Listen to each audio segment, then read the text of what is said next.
यहाँ एक प्रेरणादायक कहानी है जो बुद्ध के ज्ञान पर आधारित है और हमें गुस्से और क्षमा का महत्व समझाती है। बहुत समय पहले की बात है, एक व्यक्ति भगवान बुद्ध के पास पहुंचा।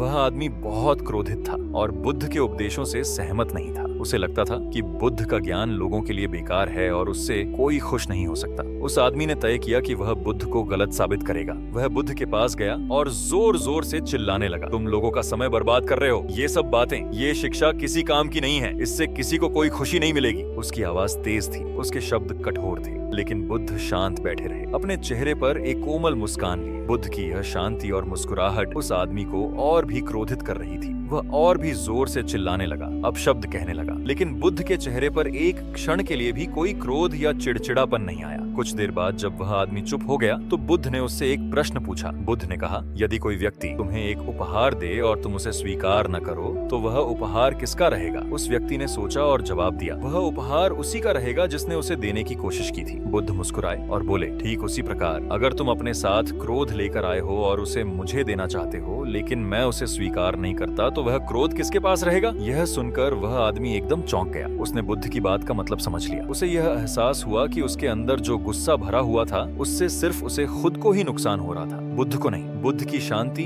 और उनकी बातों ने उस व्यक्ति को भीतर से झकझोर दिया। उसने बुद्ध को प्रणाम किया और खुद को बहुत हल्का महसूस किया। उसने जाना कि क्रोध केवल एक बोझ है जो हम अपने साथ लेकर चलते हैं और उसे छोड़ देने में ही असली शांति है। कहानी का संदेश, क्रोध एक ऐसा बोझ है जिसे हम अपने दिल में उठाए फिरते हैं। जब हम इसे छोड़ते हैं तो हम खुद को स्वतंत्र कर लेते हैं और अपने जीवन में शांति और सुख का स्थान बना पाते हैं। बुद्ध का यह सबक हमें सिखाता है कि किसी भी परिस्थिति में हम अपने ही मन को नियंत्रित करने की शक्ति रखते हैं। इस कहानी का उद्देश्य यह है कि हमारे दर्शक सोचें कि वे अपनी रोजमर्रा की जिंदगी में गुस्से और मुश्किलों का सामना कैसे करते हैं और इसे अपने जीवन में कैसे लागू कर सकते हैं।